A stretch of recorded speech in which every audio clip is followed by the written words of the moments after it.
Assalamu alaikum everyone. This is Sabine Azizullah and today's lecture number 16. Topic is divergence theorem.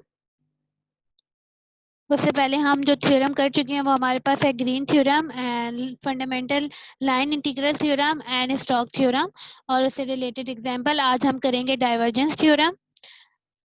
Divergence theorem basically करता क्या है, determine the flux of a vector field in a space.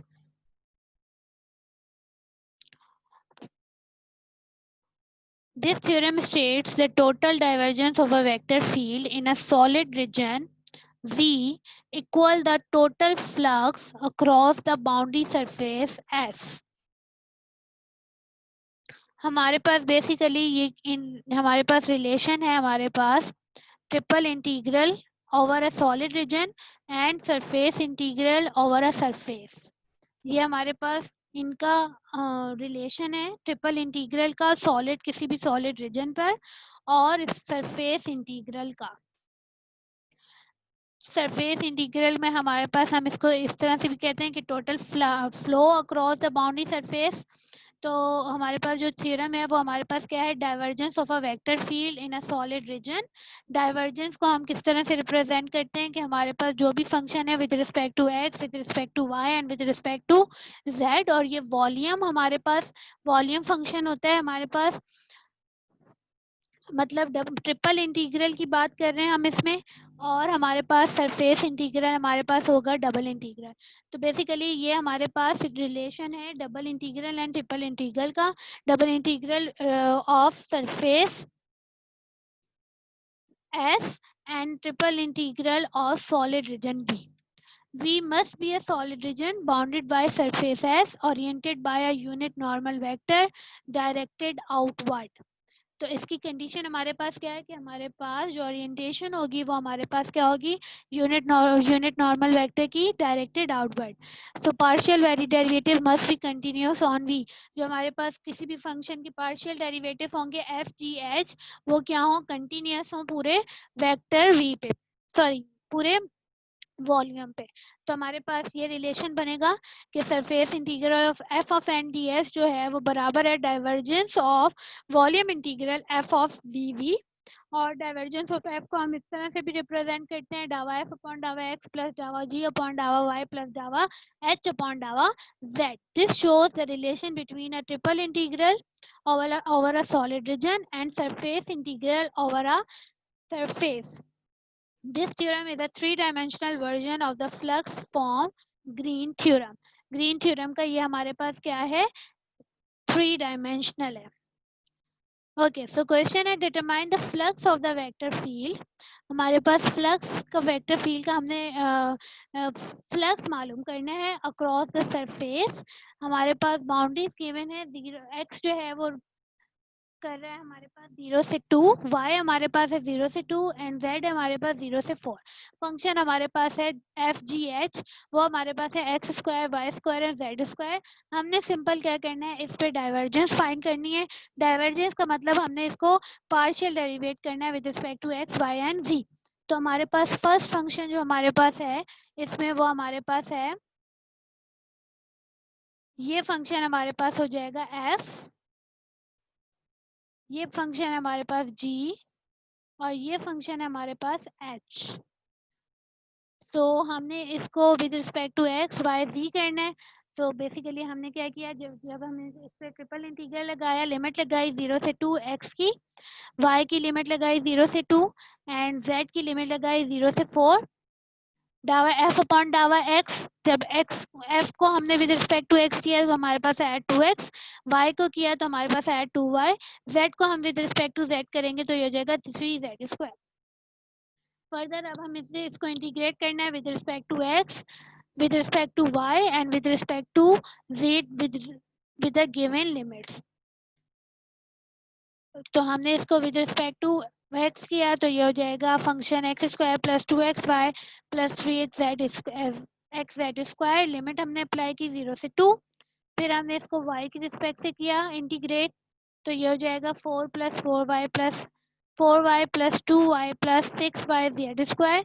अब इस पे limit हमने apply की 0 से 2, फिर हम इसको करेंगे z की रिस्पेक्ट से, जब z की रिस्पेक्ट से करेंगे तो ये हमारे पास हो जाएगा 8 + 8 + 12z²। और फर्दर हम इसको करेंगे तो हमारे पास आंसर जो हमारे पास आएगा वो होगा 320। 320 द फाइनल आंसर।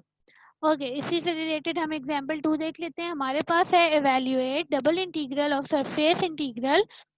फंक्शन हमारे पास है आई जे के कोऑर्डिनेट में y² z y³ and xz with respect to k t of a where s is the boundary of the cube defined by limit हमारे पास है हम एक्स वाई जेड की, वो हमारे पास है x हमारे पास है -1 से 1, y है -1 से 1 एंड z हमारे पास 0 से 2। हमने पहले क्या फाइंड करना है, हमें पता है डबल सरफेस इंटीग्रल को हम एवेल्युएट कर सकते हैं ट्रिपल इंटीग्रल या वॉल्यूम इंटीग्रल से with respect to with divergence. तो हम पहले फाइंड आउट करेंगे इसकी डाइवर्जेंस। डाइवर्जेंस में हमारे पास पहला फंक्शन हो जाएगा आई कोऑर्डिनेट हमारे पास हो जाएगा एफ, ये हमारे पास हो जाएगा जी और ये हमारे पास हो जाएगा एच। तो एफ को जब हम विद रिस्पेक्ट टू एक्स करेंगे तो ये हमारे पास हो जाएगा 0 प्लस जब y³ को हम y की रिस्पेक्ट से करेंगे तो ये हो जाएगा 3y² और z की रिस्पेक्ट से करेंगे तो ये हो जाएगा +x। तो फंक्शन हमारे पास डाइवर्जन हमारे पास क्या आया 3y² + x, मतलब ये हमारे पास फार्मूला है। अब हमने इस पे लिमिट अप्लाई करनी है। x की लिमिट हमारे पास है -1 से 1, y की भी लिमिट है हमारे पास -1 से 1, z की हमारे पास लिमिट है 0 से 2 और इस फंक्शन पे 3y² + x d of x d of y d of z।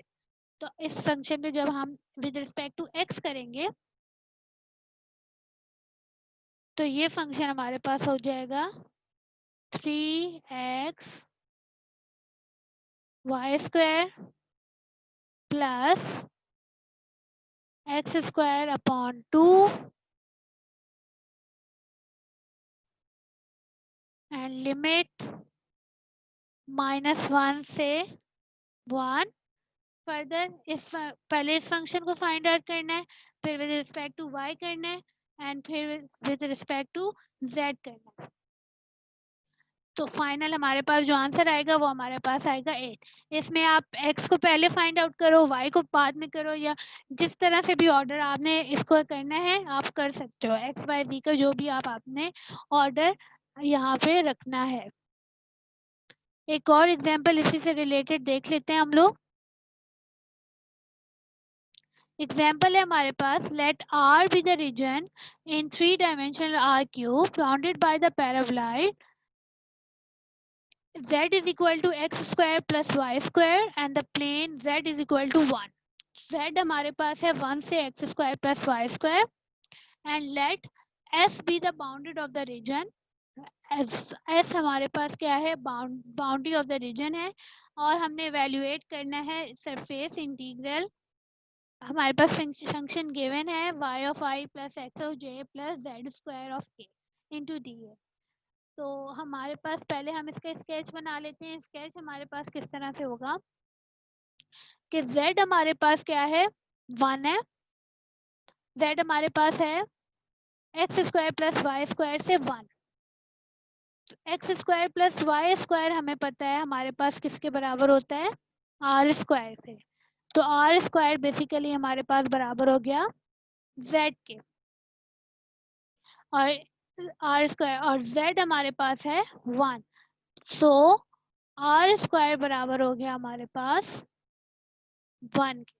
तो r हमारे पास है 1 के और z में हमारे पास है 1 के। तो ये हमारे पास बनेगा सर्कुलर रीजन, मतलब हमने इसमें क्या लगाना है पोलर कोऑर्डिनेट्स। तो इसमें हम यूज करेंगे पोलर कोऑर्डिनेट, लेकिन उससे पहले हम फाइंड करेंगे डाइवर्जेंस। डाइवर्जेंस हम करेंगे with respect to x Y Z. Function हमारे पास हो जाएगा, ये हो जाएगा f, ये हो जाएगा g, ये हमारे पास हो जाएगा h। डाइवर्जेंस में हम f को with respect to x derivate करेंगे तो ये हो जाएगा 0, ये आएगा 0। इसको हम विद रिस्पेक्ट टू y करेंगे तो ये आ जाएगा 0, इसको जब हम करेंगे तो ये हमारे पास आ जाएगा 2z। तो फंक्शन हमारे पास बेसिकली क्या आया 2z। अब हमने इस पर ट्रिपल इंटीग्रल लगाना है लेकिन सिलेंड्रिकल कोऑर्डिनेट में, क्योंकि हमारे पास जो फंक्शन गिवन है वो हमारे पास क्या है पैराबोलॉइड, मतलब सिलेंड्रिकल कोऑर्डिनेट। अब हमने लिमिट फाइंड आउट करनी है। तो z की लिमिट हमारे पास गिवन है, z की लिमिट हमारे पास क्या है 1 से r स्क्वायर से 1। तो z की लिमिट हमने लगाई r² से 1। अब हमने लगानी है r की लिमिट। r की लिमिट हमारे पास क्या हो जाएगी, r हमें पता है कि r हमारे पास बराबर है 1 के, तो r की लिमिट होगी 0 से 1। और थीटा की लिमिट हमारे पास, क्योंकि सर्कुलर हमारे पास है तो हमें थीटा की हमारे पास एक ही होती है रोटेशन, वो हमारी पास होती है 0 से 2 पाई। तो हमने यहाँ थीटा की जो लिमिट लगाई वो 0 से 2 पाई। r² हमारे पास 1 था, मतलब r हमारे पास होगा 0 से 1। डबल ट्रिपल इंटीग्रल है तो हमारे पास यहाँ z भी होगा, और z हमारे पास यहाँ गिवन है r² से 1। तो हमने ये लिमिट लगाई। उसके बाद 2z हमारे पास फंक्शन था, dv हमारे पास बराबर है r of dz dr dz dr and d theta. So first of all हम इसको करेंगे विद रिस्पेक्ट टू z। तो ये हमारे पास हो जाएगा फंक्शन z²r, इसमें लिमिट लगाएंगे r² से 1 में हो जाएगा r माइनस r5 r⁻5। और फिर उस पर फर्दर हम करेंगे विद रिस्पेक्ट टू r और फिर विद रिस्पेक्ट टू थीटा। तो हमारे पास जो फर्दर वैल्यू आएगी वो हमारे पास आएगी 2π/3। ये हमारे पास फाइनल सॉल्यूशन है इसका।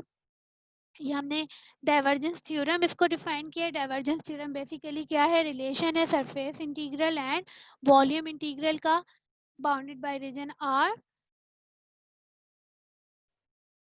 एंड इसमें हम क्या करते हैं, डाइवर्जेंस को यूज करते हैं इन ट्रिपल इंटीग्रल में। तो उससे रिलेटेड हमने 3 एग्जांपल देखी हैं। तो लेक्चर यहाँ पे हमारे पास ख़त्म होता है।